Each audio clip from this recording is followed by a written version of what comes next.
Welcome to The Deep Dive.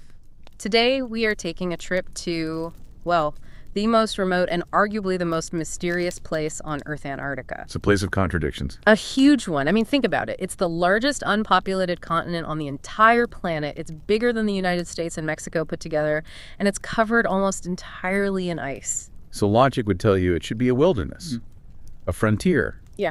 You know, the last open space. But it's not. It's the complete opposite. It's probably the most restricted, most tightly controlled environment we have. And that's the central question for today, isn't it? It is. Why this incredible level of secrecy? What drives this massive, coordinated global effort to lock down a continent that's defined by, well, by almost nothing but ice and cold? Exactly. And the signs of this control, they're not just theories. They're hiding in plain sight when you look at the data. We're talking about flight routes.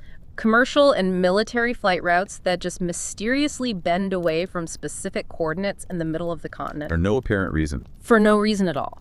Or you look at satellite images, high-resolution photos that are supposed to be crystal clear over flat ice, and they're just degraded, smeared. Yeah. Or sometimes replaced with older, fuzzier images, but only over certain spots. And then you have the human element, the whispers, the stories from people who are there. Right. We've got sources mentioning a pilot who was diverted from a patch of ice that was glowing, or a radar operator who was told explicitly by his superiors to log these incredibly fast-moving objects as just polar noise. So our mission for this deep dive is to connect all these dots. We have to look at the political secrecy, the strange military history, the bizarre scientific anomalies they're finding under the ice, and then these unexplained aerial sightings that keep happening. And not just happening anywhere, but in very specific places. In very specific places. We need to follow the evidence across 60 years to understand what's driving this global coordinated silence. Okay, so let's start with that political cage, the architecture of control.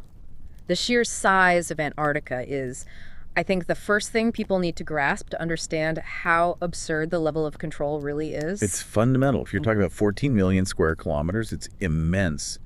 And yet, if you were to map out where people actually are, it would be a tiny handful of dots on a huge white canvas. You've got the big U.S. stations like McMurdo and Amundsen Scott at the South Pole. And Russia's Vostok station, which is crucial to this story. But here's the thing. Each of these bases operates in a tiny, predefined operational zone. You don't just wander off. So even if you're a scientist there for a 6-month winter, you're not an explorer in the traditional sense. You're confined. You are. The sources use this analogy that I think is perfect. The continent is run like a huge, isolated scientific prison. Wow. Freedom of movement is completely sacrificed for supervision and compliance. You got to go from one base to another that's scheduled months, sometimes a year, in advance. And forget about just taking a vehicle out to look at something interesting you saw on a map. Absolutely not.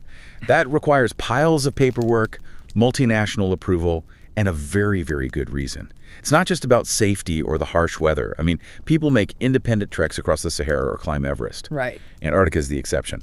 Independent, unauthorized movement is basically impossible because of this coordinated oversight. And the body that enforces all this is the Antarctic Treaty System, which, when you look at its history, is one of the biggest political anomalies of the 20th century. The timing is just.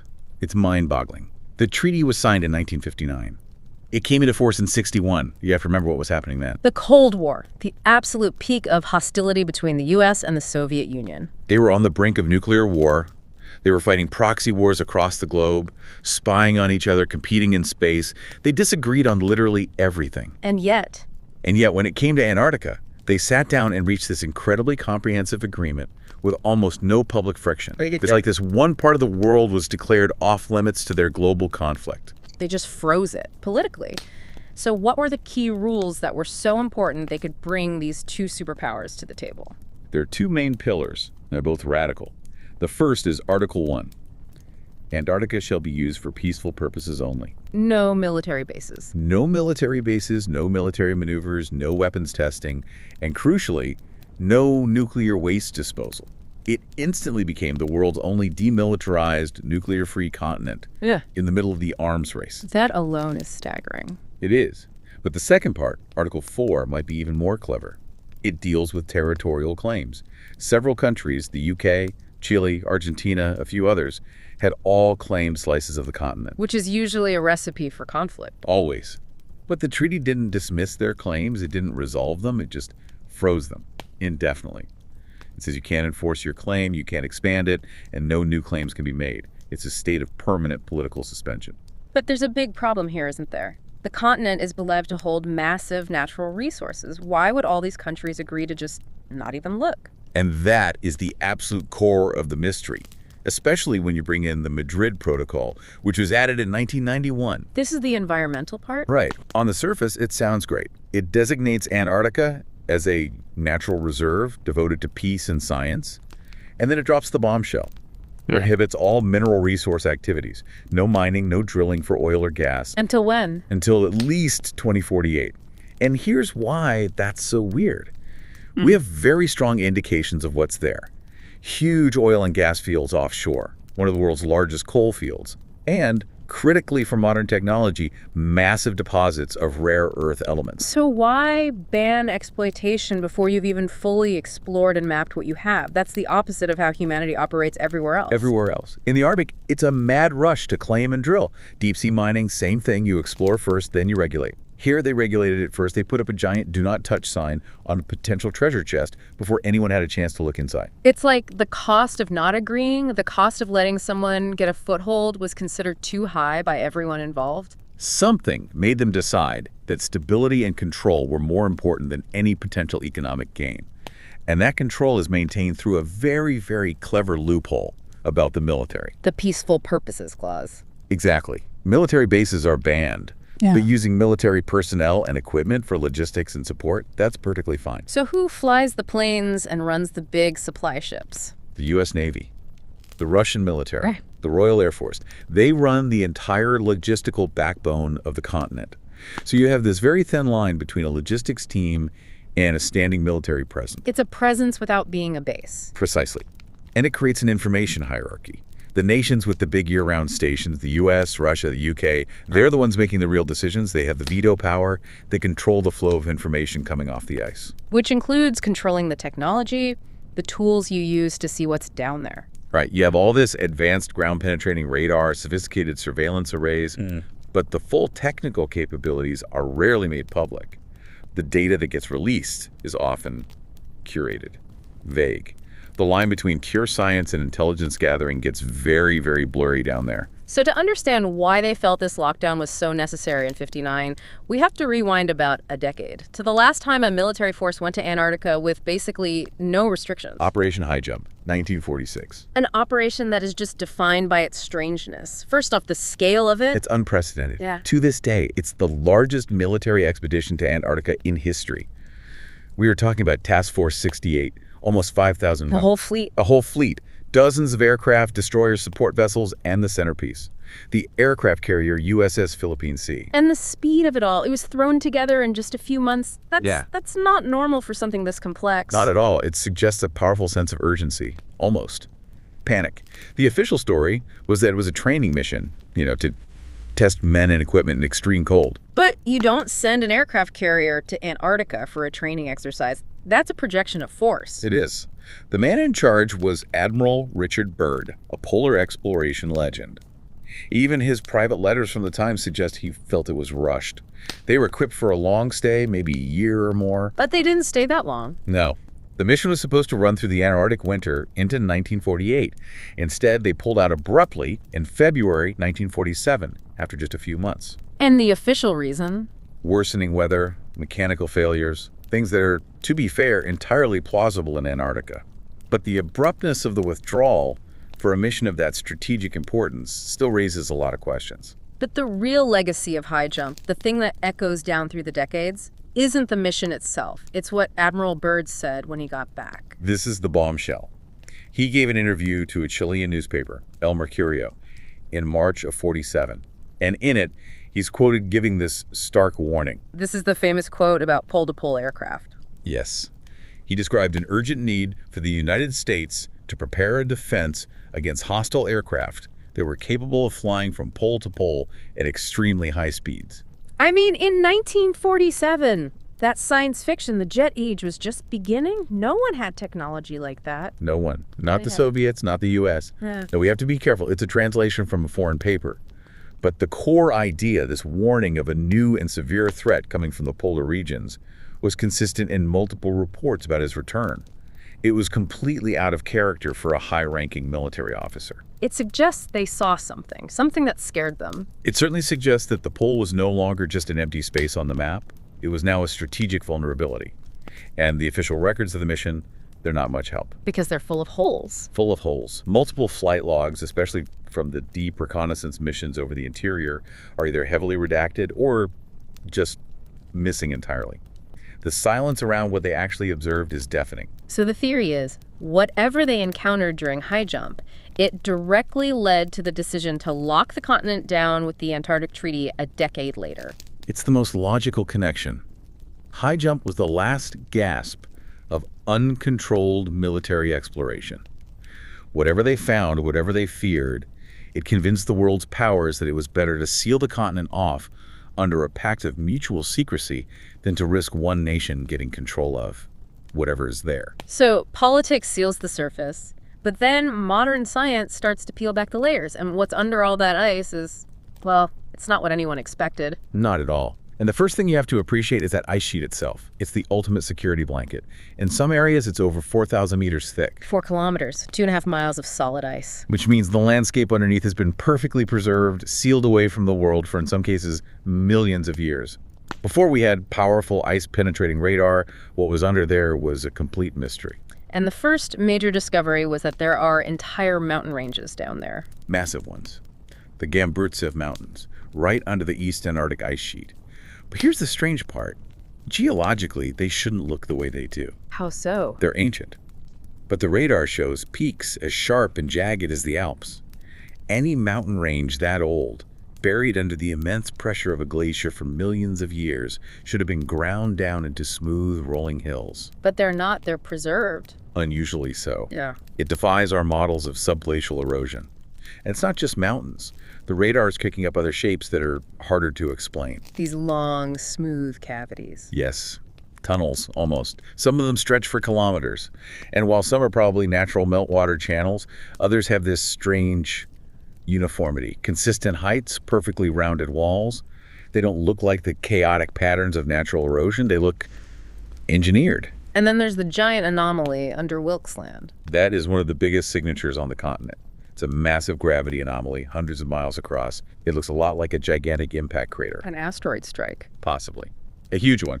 But whatever it is, it tells us that the crust beneath the ice is home to these enormous, profound, structured features. But all of this kind of pales in comparison to the cluster of mysteries centered around one location, Vostok Station. This is where everything comes together. Vostok is one of the most extreme places on Earth. It's high up on the polar plateau. It's where the coldest temperature ever was recorded, minus 89 Celsius. And it sits directly on top of a huge subglacial lake, Lake Vostok, which has been sealed off from the world for 15 million years. And as the Soviets started drilling down through the ice to reach that lake, their instruments started going haywire. They didn't just find one anomaly, they found a whole stack of them, layered on top of each other. Let's start with the metallic signatures. Okay, so as they got deep, around 3,600 meters, their instruments started getting these reflections. They were too sharp, too clean to be just mineral dust scattered in the ice. It behaved as if the drill was encountering a solid, structured surface, something metallic. And this wasn't just a one-off reading. No, and it often aligned perfectly with another anomaly. Sharp, localized magnetic spikes. What does that mean, a magnetic spike? Imagine you have a compass. As you lower it down the borehole, it should be relatively stable. But here, in very narrow specific zones, the magnetic field would suddenly jump wildly. And what's really strange is that these spikes would appear in the same patterns at the same depths in data from different years. So it's not random noise, it's a repeating structured magnetic field. Exactly, something highly confined and powerful. But the strangest anomaly of all, given where they are, has to be the heat. The heat bloom. 4 kilometers under the ice in the coldest place on Earth. It just doesn't make sense. Normally, you'd expect a very slow, gradual increase in temperature as you get closer to the Earth's core, that's geothermal heat. But that's not what they found. What did they find? They found a sharp, sudden temperature rise in a very narrow band, just above the lake, a hot spot. Yeah. And what's more, the heat seemed to be contained. It wasn't diffusing out into the surrounding ice like it should. It was as if the heat source was localized and somehow insulated. And this is in the same zone as the magnetic spikes and the metallic readings. The exact same zone. You have metal, magnetism, and a contained heat source all stacked up. And then radar flights over the area confirm that there are large curved structures down there. Domes, arches, shapes with sharp symmetrical boundaries that don't look like natural bedrock. And in 2012, they finally broke through. They reached the lake. A monumental achievement. And the water samples they brought back just deepened the mystery. They found microbes, which was expected, but some of those microbes had DNA sequences that were completely unknown to science, unfamiliar to any existing database. So you've got unknown biology, weird metallic signatures, magnetic spikes, and a mysterious heat source all in one spot. It's the overlap. That's what makes Vostok so compelling. It's this one location where multiple hard-to-explain phenomena all align, pointing to something structured, localized, and potentially high energy, operating deep beneath the ice. So if the ground below is this weird, what's happening in the sky above it, which, as you said, should be the quietest, most boring airspace in the world. And that's the key. Because there's no commercial traffic, no radio clutter. When something does show up on radar, it stands out with perfect clarity. And things started showing up on U.S. Navy radar back in the 60s. Yes.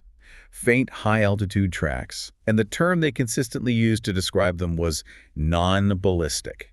What does that mean exactly? It means they weren't following the laws of physics as we know them. They weren't meteors or falling space debris, which follow a predictable arc. These objects would maneuver, they'd make abrupt, sharp turns, they'd stop and reverse direction.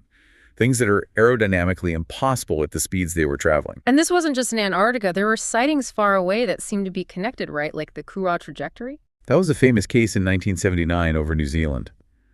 A cargo plane filmed and tracked these bright, strange lights. But the part that often gets left out is the trajectory analysis. After the last contact, the objects were tracked heading south, directly towards the Antarctic interior. As if that was their destination, or their point of origin. Exactly. And by the 1980s, pilots flying over the continent itself started reporting their own strange experiences. Not necessarily sightings, but instrument interference. What kind of interference? Compasses would spin wildly, altimeters would flicker, they'd get bursts of high-frequency static over their radios. And crucially, it wasn't random. Don't tell me. It happened consistently over the exact same longitudes. Specifically, the longitudes that correspond with the deep subglacial anomalies, like the magnetic gradients near Vostok. So the weirdness below was affecting the equipment flying miles above it. It seemed to be. And then, with more modern radar, the flight performance of these objects got even more impossible. We're talking about objects making instantaneous right-angle turns or climbing vertically at tens of thousands of feet per minute, accelerations that would generate G-forces that no human pilot or known aircraft could survive. And this is what the classified systems are still tracking today. Yes. They're still labeled non-ballistic because they defy gravity and aerodynamics. The sensors can barely even maintain a lock on them because they accelerate and change direction so quickly. But here's the absolute kicker. The thing that ties this whole deep dive together. These aerial anomalies, the radar tracks, the instrument failures, they don't happen everywhere. No, they cluster. They cluster directly above the scientific anomalies deep beneath the ice. That's the unified pattern, consistent for over 60 years. The Vostok sector, with its magnetic fields and heat blooms and strange structures, is also the primary corridor for these non-ballistic radar tracks and reports of electrical interference. So whatever is down there, 4 kilometers under the ice, is projecting some kind of influence, magnetic, thermal, something else, that reaches all the way up into the sky and interacts with our technology. It's a persistent, undeniable pattern that multiple world powers have observed for decades. And, it seems, have collectively agreed to keep very, very quiet. Which brings us to how they keep it quiet. It's not with fences and guards. It's more subtle than that. It's a geography of restriction. It's all done through protocols and bureaucracy, silent boundaries. For instance, pilots are unofficially, advised to avoid certain flight paths over the interior. If you map the approved flight corridors, there are these narrow, predictable channels that conveniently skirt around the areas with the strongest known anomalies. And you found that even environmental protection rules are being used to steer research away from these sensitive areas. It's a brilliant form of administrative control. In the 80s and 90s, they started designating these specially protected areas. And funny enough, The boundaries of these protected zones often align almost perfectly with where the strongest geophysical anomalies had been recorded years earlier. So a new team of scientists comes along and says, hey, we want to go re-examine that weird magnetic reading from the 70s. And the response is, oh, we're sorry. That area is now an environmentally sensitive zone. You can't drill there. But how about you go study this other, much less interesting area that we already know everything about? You never get an explicit no. You just get redirected. It's genius. It is. And this redirection is mirrored in the satellite data. Analysts call it the satellite gap. This is the smeared imagery we talked about. Exactly. Over the most critical zones, Vostok, Wilkesland, the public-facing high-resolution satellite imagery is consistently, year after year, either degraded, blurred, or just replaced with old, low-quality files, even though it's flat white ice, which should be the easiest thing in the world to photograph from space. It's a pattern of deliberate omission, a mosaic of missing information. And it's international. It's not just one country. The US, Russia, the UK, Huh? they all have these gaps in their archives. Follow-up reports on radar anomalies that just vanish. Sections of geological surveys that are blank, labeled data unavailable. It's control through an absence of clarity. That's the perfect phrase for it. Inquiries get lost in bureaucracy. Freedom of information requests go unanswered for years. Approved research projects get quietly defunded. It's death by 1,000 paper cuts. And the result is that the critical data never sees the light of day. And all of this is corroborated by the whistleblowers, the people on the ground who were told to look the other way. The radar operator told to log an impossible U-turn as polar noise. The satellite analyst who watches a data file get corrupted moments after it captures something strange over Vostok. The cargo pilot ordered to change a flight path he's flown for 20 years for no given reason. They all trace the outline of a deliberate, coordinated cover-up. Which leads to a simple, logical conclusion. If there is truly nothing unusual happening in Antarctica, then the world's governments have spent 6 decades and an extraordinary amount of effort to protect absolutely nothing. Okay, we've laid out the framework of secrecy, but now let's get into the really chilling stuff. Because to understand how they keep a secret this big, you have to look at how they handle smaller leaks. Individual encounters. These next cases aren't just reports, they feel different. They're like ghost stories. They are. They're blueprints for how the system responds when a piece of the puzzle falls into the wrong hands. And to really get it, you have to imagine it. Picture yourself around a campfire, the woods are dark and quiet, and someone starts to tell you a story that they swear is true. So let's start with the classic Men in Black encounter. The Robert Richardson incident. This isn't about aliens, this is about the cleanup crew. It's 1967, Toledo, Ohio. A young student, Richardson, is driving late at night. His headlights catch a glint on the road. He hits it, thump. He pulls over, curious, and finds this small piece of metal. It's silvery, but strangely cool to the touch. He pockets it and later gives it to a researcher to be analyzed. That was his mistake. He took the evidence outside the system. And the system responded. 2 days later, a knock on his door. He opens it to find 2 men. They're dressed in dark, immaculate suits that seem wrong for the season. Their skin is pale. Their faces are blank, expressionless. They don't ask to come in, they just stand there. They don't show badges. They don't need to. How do they show their authority? The first one speaks, and his voice is flat, monotone. And he recites Richardson's full name, his driver's license number, his university ID number, his home address, just rattles them off like he's reading from a file. The message is clear. We know everything about you. That's terrifying. Richardson, panicking, denies everything. Says he doesn't know what they're talking about. And that's when the second man, the younger one, leans in. And in that same dead voice, he says Richardson's girlfriend's name, first and last. Then he recites her address. And he says, how would you like it if we harmed someone close to you? And the metal fragment. It disappeared from the researcher's lab before any tests could be run. It just vanished. And for weeks after, Richardson would see them. A black 1963 Cadillac parked down his street. A man in a suit sitting in the corner of a diner just watching him. The goal was surgical. Remove the evidence and terrorize the witness into permanent silence. Now let's talk about a case where they couldn't just take the evidence, where it was burned into the ground. Socorro, New Mexico, the Lonnie Zamora case. This one is different. The witness was a police officer, Sergeant Lonnie Zamora, a man whose word was his bond, known for being absolutely credible. In 1964, he's chasing a speeder when he hears a roar and sees a flame in the distance. Out in the desert, he thinks a dynamite shack has exploded. He drives his patrol car down a rough dirt track to investigate. And what does he find?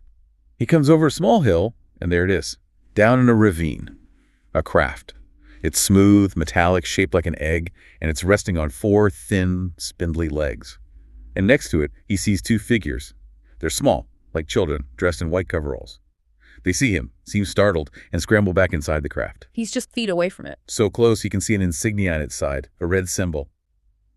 Then a roar, not like a jet engine. He said it's like a blast furnace, an ear-splitting shriek. A jet of blue flame shoots out from the bottom, and the craft rises.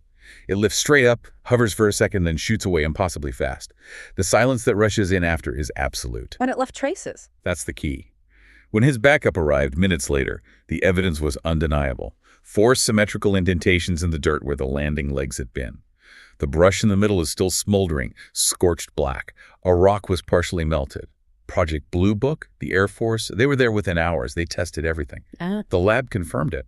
The soil had been subjected to intense heat. But there was no fuel residue, no chemical trace of any known propellant. They had the physical proof, the landing site, the credible witness. And yet the official conclusion was unidentified. The evidence was real, but they buried it in a filing cabinet, ensuring it could never be used as proof. The truth was simply denied. Let's move to a case with photographic proof. Great Falls, Montana, 1950. The Mariana footage. Nick Mariana is the manager of the local baseball team. It's a bright summer day. He's out at the stadium when his secretary runs in, panicked, telling him to look at the sky. He grabs his 16-millimeter camera and runs outside. And there they are. 2 brilliant silver discs, perfectly circular. He said they were spinning slightly as they moved in perfect formation across the sky. And he filmed them. He got about 15 seconds of footage.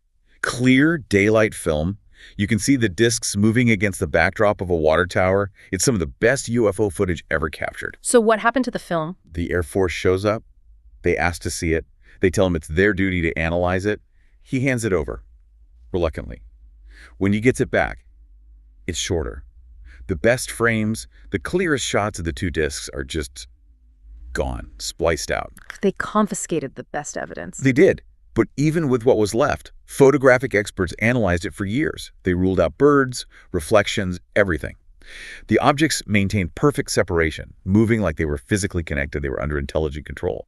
But without those crucial frames, the official story was that the case was inconclusive.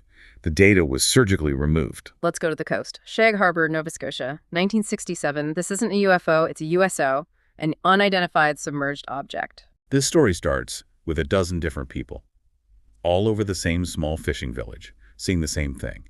A large object, maybe 60 feet long, with a series of bright yellow lights flying low over the harbor. And then it tilted, and it dove straight into the water with a huge splash. So people thought a plane had crashed. Exactly. They called the Royal Canadian Mounted Police. The RCMP get there, and they see it too. There's a glowing, pulsing yellow light moving just under the surface of the water. There's a strange yellowish foam bubbling up. And then the light goes out and the object sinks without a trace. What was the official response? Here's where it gets weird. The military officially stated that every single Canadian and American aircraft was accounted for.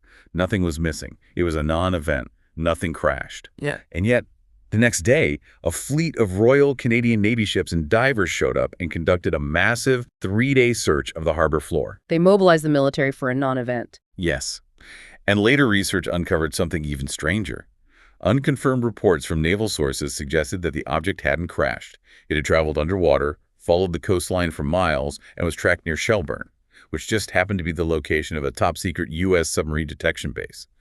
The story was that it met up with a second submerged object there before they both disappeared into the deep Atlantic. An intense military response followed by complete public denial. Even astronauts have seen things. Skylab 3, 1973. You're in low Earth orbit. There is nothing out there but the stars and the Earth below. 3 astronauts are conducting an Earth observation pass. And through the window, they see something else out there with them. A bright, reflective object. It's geometrically perfect. And it's keeping pace with them. Not space junk. That was the first thought. But they took photographs. And the analysis was clear. The photos were authentic. The object wasn't tumbling like debris. It had a clean orientation. The U.S. Space Defense Center checked their catalogs. No known satellite, no rocket stage, nothing matched its size or its orbit. Their final report is chillingly technical. It says the object displayed non-ballistic geometry and reflectance inconsistent with typical orbital material. It remains, in NASA's own archives, officially unidentified. Okay, let's talk about impossible maneuvers. Ellsworth Air Force Base, 1953. This is a radar story. The witness is Sergeant Ray Balcom, a senior radar technician. He's staring at his scope in a dark room. It's a routine night. And then a solid, bright target just appears on his screen. It's at 12,000 feet, moving fast. And this wasn't a glitch. No, because it was being tracked simultaneously by 3 separate radar installations. Yeah. Ellsworth, Rapid City, and Blackhawk. They were all seeing the exact same thing. They scramble an interceptor jet to go take a look. As the jet gets close, the target on the screen does something that breaks the laws of physics. What did it do? It made a right-angle turn, an instantaneous hard 90-degree turn without slowing down. Then the pilot radios in. He has a visual. He sees a brilliant white light. And as he watches, it climbs. Not in an arc. It climbs vertically, straight up, until it's just gone. What did the data say? The analysis showed it pulled an acceleration of more than 15 Gs and was climbing at nearly 40,000 feet per minute. Utterly impossible for any known technology in 1953. And the radar film? The proof. Gone. Immediately after the incident, 2 Air Force intelligence officers walked into the radar room, confiscated the film from all 3 sites, and it was never seen again.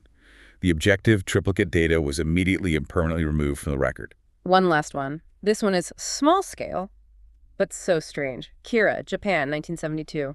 The tiny craft. This is a story told by a group of schoolboys, and they stuck to it their entire lives.